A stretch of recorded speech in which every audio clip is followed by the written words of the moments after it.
Hello, everyone. Hello. I'm here with Saida Heshmati from Claremont Graduate University. It's a pleasure to count with you to my channel, to Scientific Alien channel, and it's very nice to have your presence here to talk with a Brazilian audience. Uh, First of all, I'd like to that you introduce yourself and talk about your career and how you started to study love and everything. Yes, of course. Thank you so much, Vicente, for having me on your channel. It's a pleasure. And hi to everyone who is watching this video. It's an honor to be here to talk a little bit about just my background as well as the research that I do and the fact that we did this research in Brazil. And I would love to talk about, the Brazilian ways of feeling loved that we found through our research. So, a little bit about my background. I am currently an associate professor of psychology at Claremont Graduate University, currently just got tenured. Um, and I received my master's and PhD from University of Arizona in the United States. I then did a postdoc at Pennsylvania State University. That's kind of where I started doing research with Dr. Zita Oravex on kind of the determinants of well-being and satisfaction with life and just quality of life in general. And we wanted to kind of understand what is it that makes kind of life fulfilling for people, and not just being in survival, but rather flourishing and being their best in their daily lives. And through that research, that's where we kind of came to the concept of love and support and high quality relationships and how feeling kind of loved and supported by others is so important for people's kind of happiness and well-being in their daily lives. So we decided to kind of dig deeper into what love means to people, how they experience love in their day-to-day lives.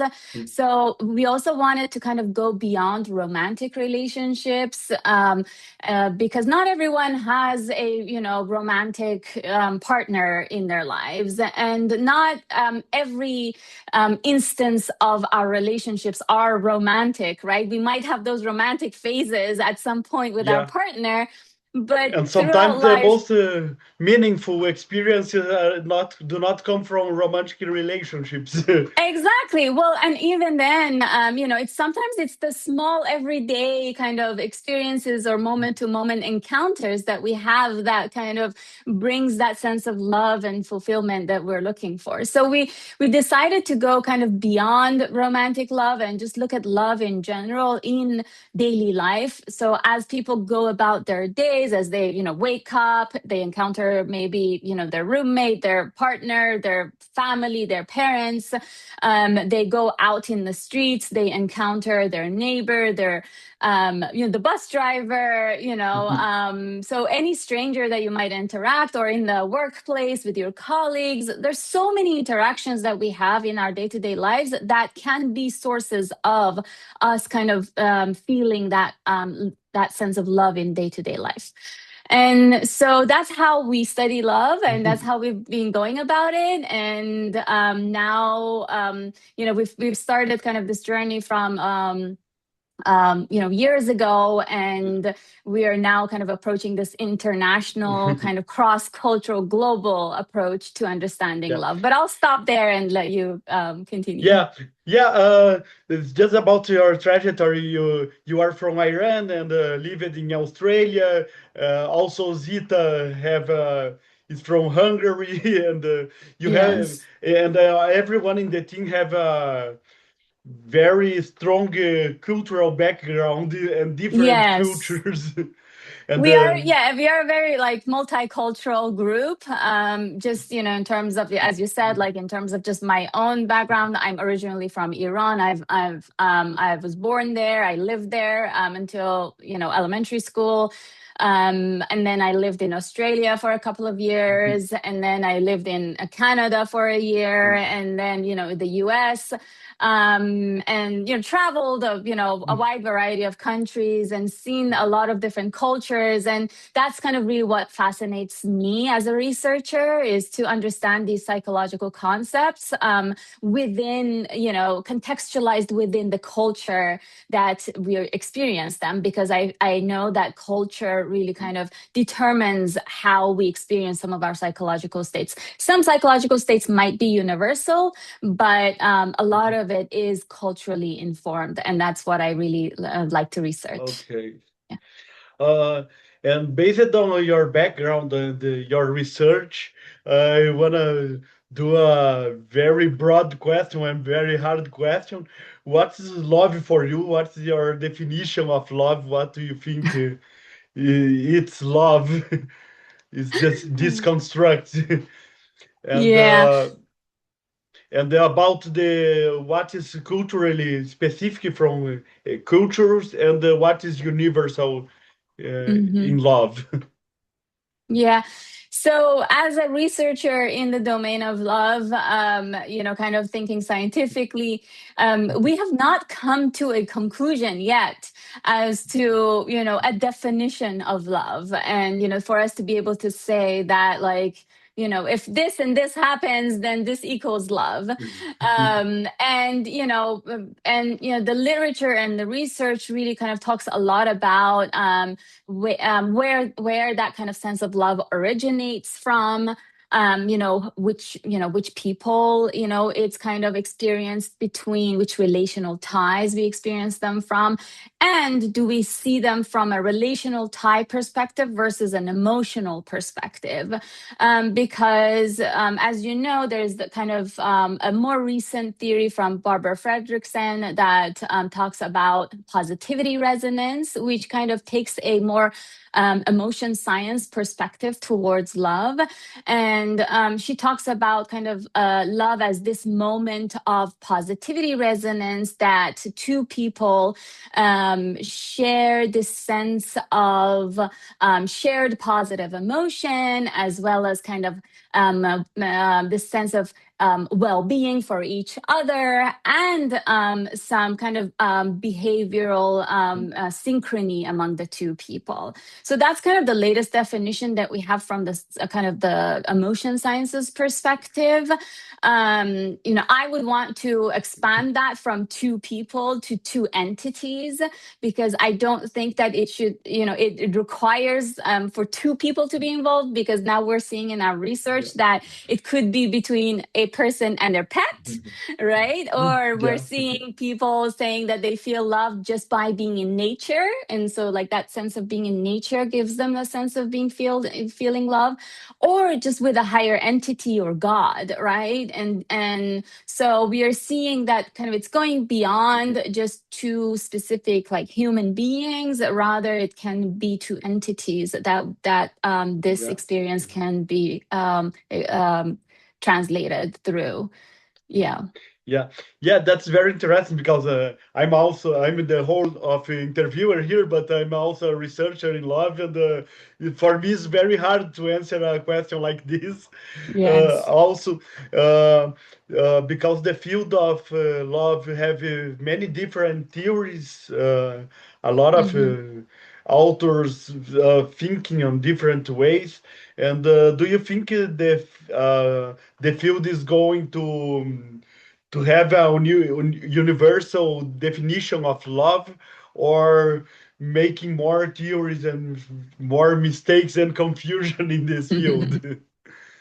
Well, I think in the latest years, there's been a drive towards understanding love more scientifically, and there are more scientists that are coming together to actually kind of share their opinions and be able to kind of come to a conclusion, we might not come to one definition of love because it's such a complex experience. Like even if we look at it as an emotion, it's talked about beyond a basic emotion because it requires two people or two entities, or whereas other emotions can be experienced just with one person. So it is a more complex kind of experience than a basic emotion would be. But I think the researchers are taking steps towards coming together and trying to really kind of integrate the science, both from the relationship sciences and the emotion sciences and the social psychologists and the neuroscientists. They're all coming together. We have a whole a consortium in the United States called the Love Consortium, where it has brought people together, these love scientists together to talk more about love and the science behind it. And then kind of some researchers who are doing more cross-cultural research, which is bringing people from different countries together now. So like you and I didn't used to know you before I started this research, but this research really kind of brought the opportunity to bring people from different cultures together, and really for us to integrate our understanding of love together. And I should really emphasize that all of this was possible only with the funding that we received from the John Templeton Foundation that kind of made our research possible. I will talk about the research once you give me the go ahead, but it's so exciting. We're going cross countries and across the globe to really understand love, but I'll talk about the details when it's time.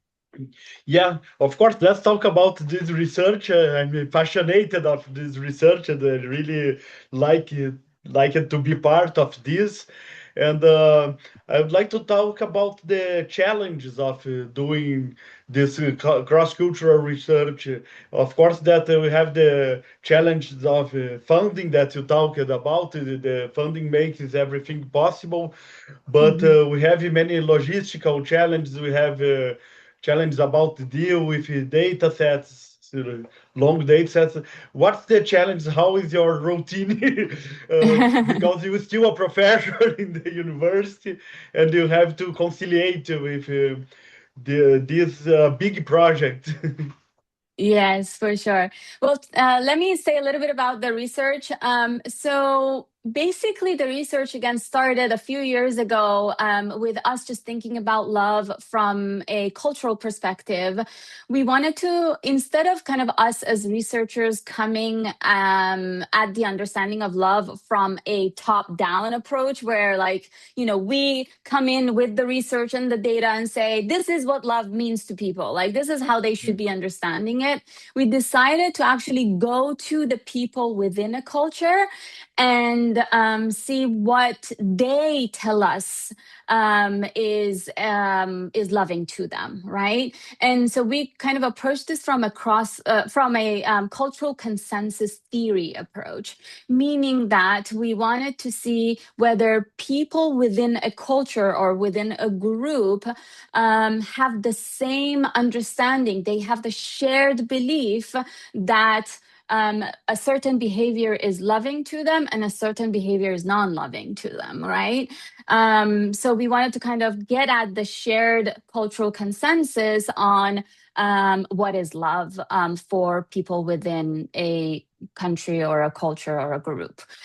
So we started this research in the United States, and it was very successful. We actually found out that the general population in the United States do come to a consensus on what is loving and what is non-loving. We found findings such as support and care during hard and difficult times is one of those kind of highest agreed upon loving gestures that people see as loving in the United States. We also saw, having a child snuggling up to you, or your pet, greeting you when you get home. Those are also highly agreed upon loving gestures for the people in the United States.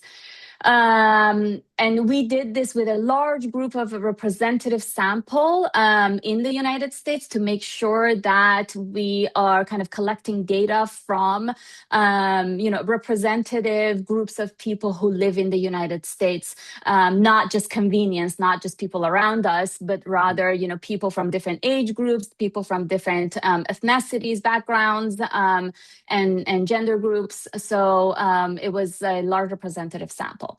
After that, that's when kind of we applied for this huge grant from the John Templeton Foundation to provide us with the funding to actually take this research to different countries around the world, because we kind of had an inkling that this is going to be, at least to an extent, different in different countries and cultures based on our kind of own lived experiences, but also based on literature, that we know culture really informs these types of psychological experiences. So we applied for this huge 5-year grant to go across 6 different countries around the globe. And thankfully, the John Templeton Foundation funded us to be able to do a mixed methods cross-cultural study on the cultural consensus on love around the globe. And so we started this research around 2 years ago. The first country that we went to after we did our research in the United States was Spain. So we collected our data in Spain, and the way that we do this is it's a mixed method study. So we have a qualitative phase that we kind of go into the country, we observe people's behaviors, as well as we do some interviews and focus groups with real people living in the actual culture.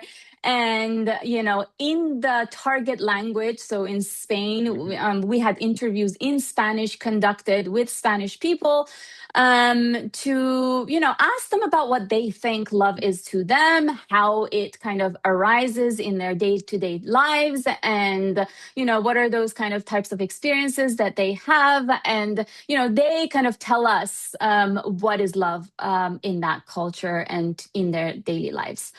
And so we kind of conduct a qualitative phase, which is around 3 weeks to a month, that, we basically immerse ourselves as researchers into the culture. So we don't kind of just stand back and, watch or just collect data and not really experience it, but we actually go into the culture, we experience the culture, we talk to people, and we get to really listen to how people kind of view love and experience love. Once that is done, we record. Yeah, because when you invited me to participate of this study, I always receive a request for help in cross-cultural studies, but the researcher never come to Brazil. And when I received this invitation, I perceived, we have a special kind of study. This was very nice for us, and receive you was very nice here.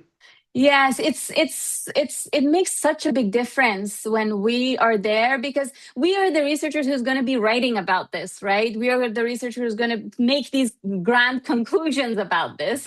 And, if we just, if we haven't really felt it ourselves or experienced it ourselves, it really, I don't think it translates as well when you're kind of, not basically immersed in the culture. So yeah, the same thing happened in Brazil. So after Spain, we collected our qualitative data. We came back to the United States. We used that qualitative data to generate now these experiences that people told us are loving and non-loving to them.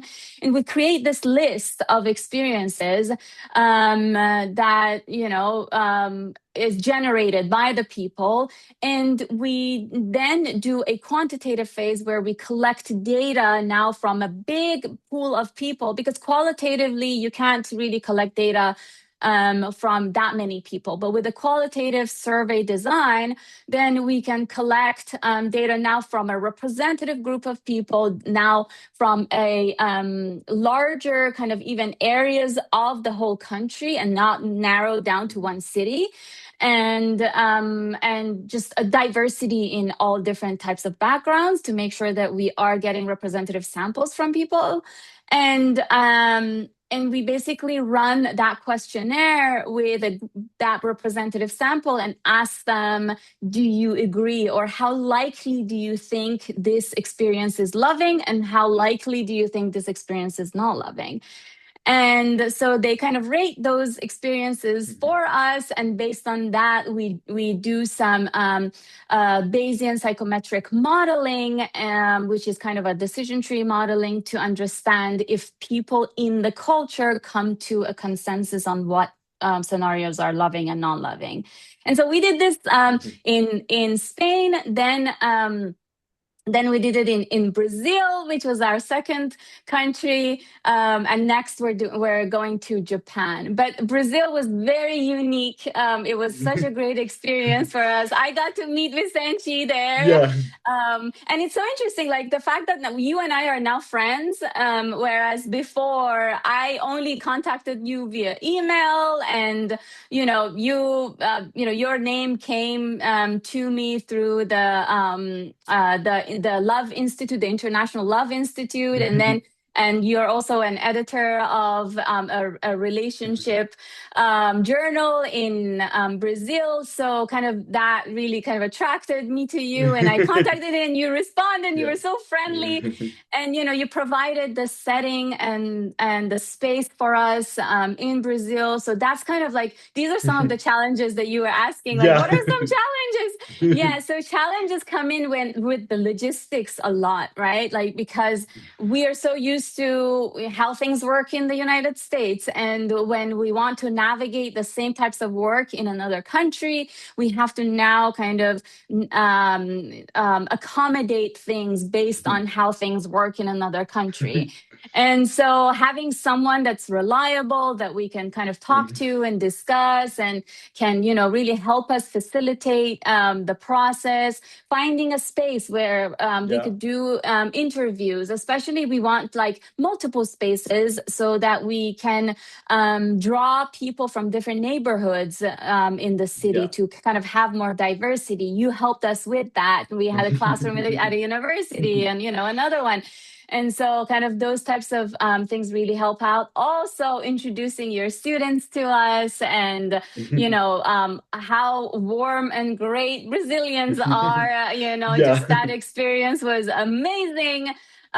People being so welcoming, which was part of the conversations we had around love, right? Like when we talked to people about like what is loving, they were talking about, in Brazil specifically, they were saying that we are very welcoming. Like we like just bringing people in for coffee and tea, and we like kind of, welcoming them into our homes and culture, and we experienced that really when we were there. So those are the types of things that if you don't have the best collaborators, it won't go smoothly. I must agree. Always also the collaborators or Yes, national collaborators have some challenges. Uh, I I'm happy that everything worked very well. We had that challenge of finding a place to do the data collection, find the participants, and exactly. to get a team. And we have a lot of very good students that helped us Yes, in the yes. data collections. And well, my question is about the differences of Brazil. What do you perceive in your data about Brazil? What is different in Brazil from Spain and the United States? What's particular for our sample? Yes. So, well, we were there in Brazil in January, and right now this interview is happening in June.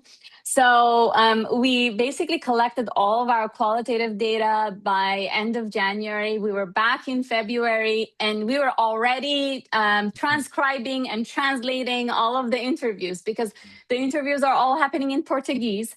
And this hundred of participants, a lot of people with a lot of data. Yes. So we actually had 101 participants that we interviewed, which was a big success for us. And it wouldn't have happened without the students and you, who were really helpful. So we kind of made that happen. And then once we were back, we were transcribing and translating because we were trying to kind of make sure that they were accurately translated to English so that when we are processing and coding the data, we understand them fully. So then once we had the translations, we started coding through a qualitative coding process, those interviews, and we tried to kind of generate those experiences of love from those interviews. So basically, and then once we had those scenarios, we generated the list of experiences, and then we did our quantitative data collection with a representative sample around 485 people. And we actually, a month ago, got our data from the quantitative survey study and just analyzed it. And we're kind of in the process of writing it up for publication. But some preliminary results that we found that were super exciting and so different from the other two countries that we had kind of seen, the US and Spain. We found that faith and spiritual care came up right at the top of what is agreed upon as loving for people in Brazil. So basically, experiences like feeling connected to God and being able to count on a higher power in difficult times were some of the highest agreed upon experiences of love for Brazilians. This did not come up neither in Spain nor in the US. And so this was very fascinating to us. And these types of items were like the items that were generated from our conversations in our qualitative interviews as well. Which when we tested them now with a large sample, they actually were like up there, up high in, how everyone basically agreed that they were loving. Yeah, that's very nice because Brazil have a mixture of religion. A lot of people. We don't have a main. We have some main religions, but a lot of people following small religions and small beliefs in terms of number of persons. But the faith is something raised on our culture. What's So very nice. regardless of the religion, it's really just kind of having that sense of you can be connected to a higher being when you need it. That came up a lot. And then other types of scenarios that were kind of unique to the Brazilian culture, where food as love language, right? Like, your grandparents, makes your favorite food because she knows you like it, right? And like, that's a way of experiencing and showing love. Also family and parental bonds, when, parents say, I love you, and, family supports in difficult times were, some of the things that came up with the Brazilian people, as well as, spiritual and emotional depth. And this is not just between you and God or a higher being. This is when you connect to other people through spirituality or through religion, right? So, for example, someone praying for you when you're, in difficult times. Or we also heard this scenario where your mother or father kind of like says goodbye to you or sends you off to kind of God when you say goodbye, right? Like, these types of scenarios are so unique to this culture, but it's also so kind of meaningful to the people who who basically use these types of gestures to express. This is a way to express your love and also feel loved by, right? Go ahead. Okay, yeah, I want to ask you about the difference of studying love with this kind of qualitative data or with questionnaires, because I collected some qualitative data and I'm a quantitative researcher, but it was a very deep experience. Some people were crying about when Hmm. talking about the experience of feeling love. I perceived that the feelings emerging, and it's very beautiful to see as a researcher, and of course that we get involved because we are a person with empathy, and but I would like to hear from you because you are present, you was present in the all the data collections, and what is your experience on this? Yeah. So, I mean, just the fact that, I mean, first of all, we're there. Like, I don't speak Portuguese. I barely kind of learned a couple of words while I was there. But with the interviews, we actually found a way to be able to at least understand the gist of what the conversations were around through these translators that we had. So we had these kind of types of AirPods in our ears that acted as translators, and so live as the interviewer and the interviewee were talking, we as researchers would be present at every interview, and would be listening in on the conversation to make sure that the conversation was going ethically, but as also as planned, and to be able to help the interviewer as well in the process.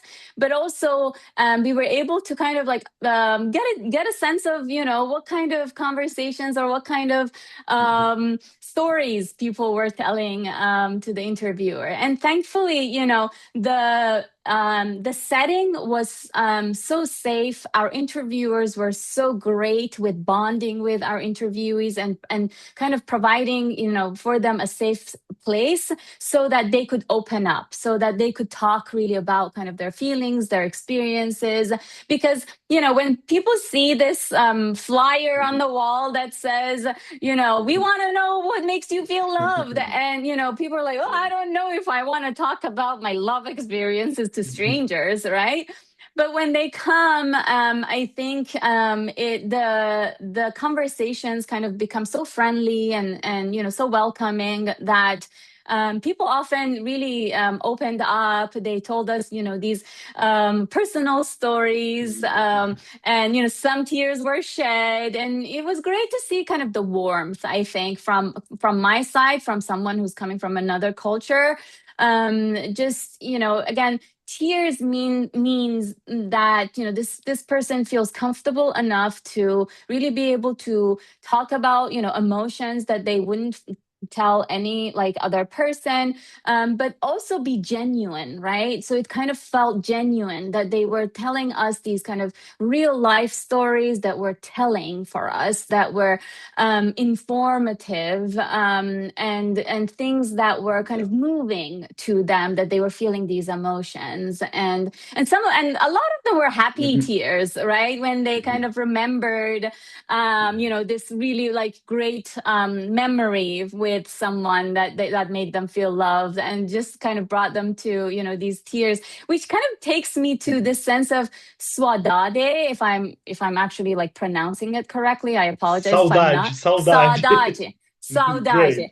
Great. So that was one thing that came up in the interviews, and we coded for, is one of those experiences that I think is very unique to the Brazilians, because it's basically this happy feeling of missing someone, right?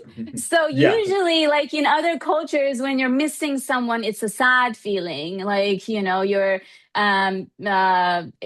you feel sad, Yeah. shed tears, things, you feel this longing, but with Brazilians brought this up as a sense of love for them, Yeah. where this kind of feeling of missing someone is a loving feeling, right? Yeah. And so I think we had experienced that a lot in the interviews too.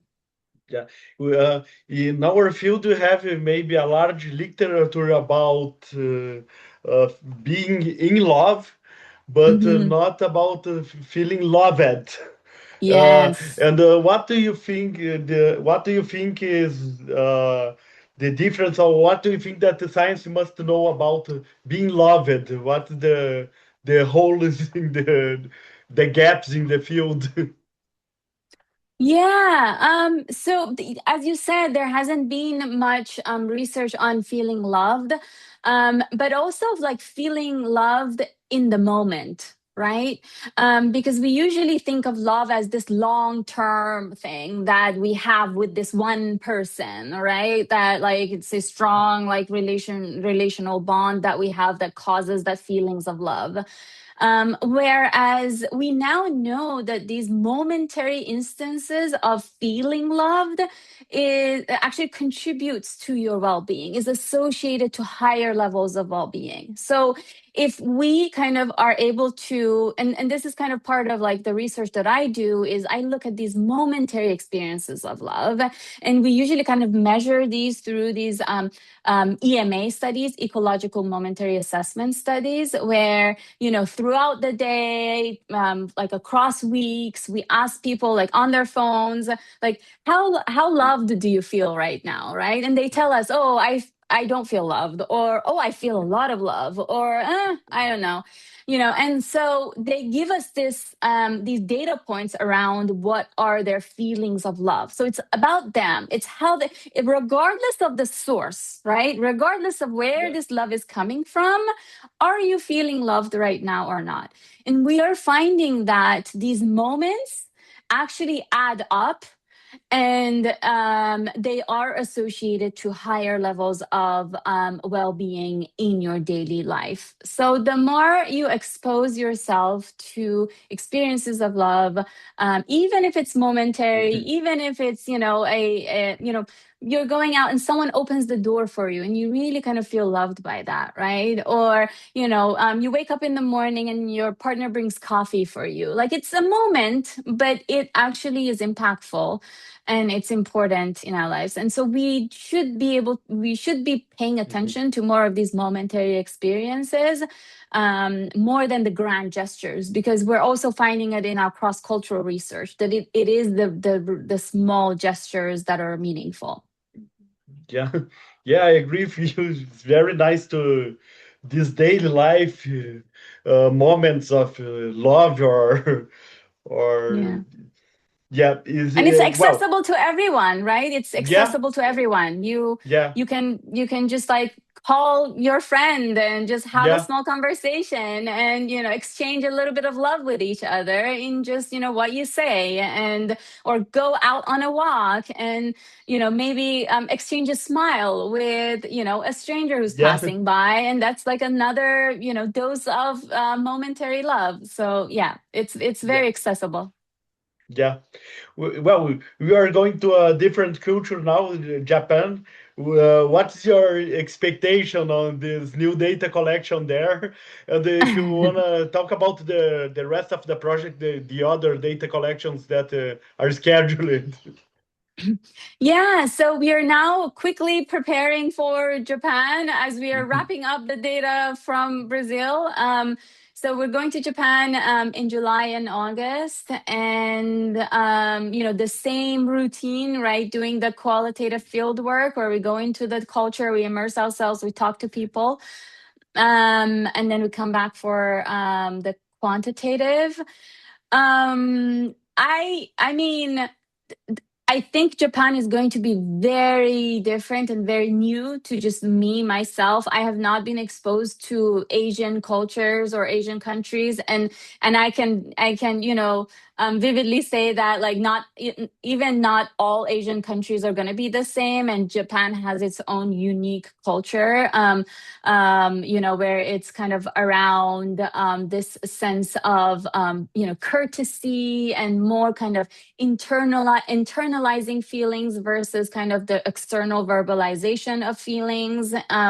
So it's going to be interesting because we're going to have these one-on-one interviews with people, and while people in Brazil were very expressive and they were very open with their feelings, I don't know what to expect in Japan. We might be surprised, and we might kind of see people actually opening up and talking to us a lot about their experiences, or we might kind of realize that the culture isn't that open to talking about these feelings in front of strangers, if you will. So it will be an interest. It's going to be new. It's going to be exciting, and we're really preparing for any sort of encounter that we face. But we also are, thankfully, we have great collaborators there who will hopefully help us navigate the culture, because we don't want to go there and assume that we know how to do this, but we actually want to be guided by people who are from the culture to guide us really throughout the process. Yeah. Yeah, of course. I remember that part of your project is to live the culture, and Yeah.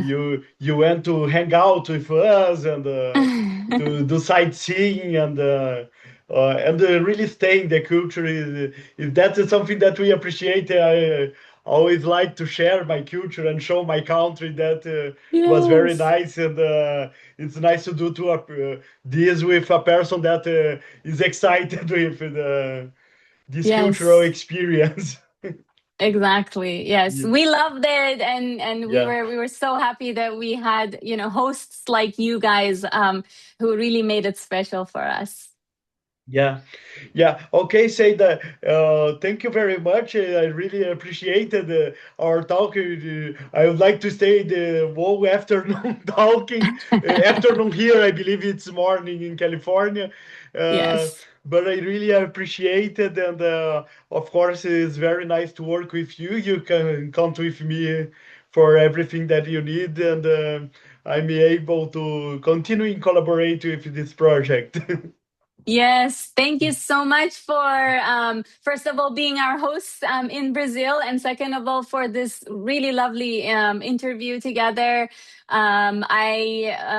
One of the things that I really want to do is to make sure that the results of this research is communicated to back to the culture, and you providing this Yeah. context for me to talk about it to people in Brazil is really meaningful and special, both for me and also the project as a whole, because we want to make sure that the research is really translated to people who are living the life. So Yeah. thank you for providing the context for us. Yeah, thank you very much. And it's very nice for our audience from our channel, Cientificamente. And I also want to share with the participants of the research. I think they will appreciate it to watch this talk. And thank you very much. Thank you. Thank you so much. Have a great afternoon. And a great morning for you. Thank Bye you. bye. Bye.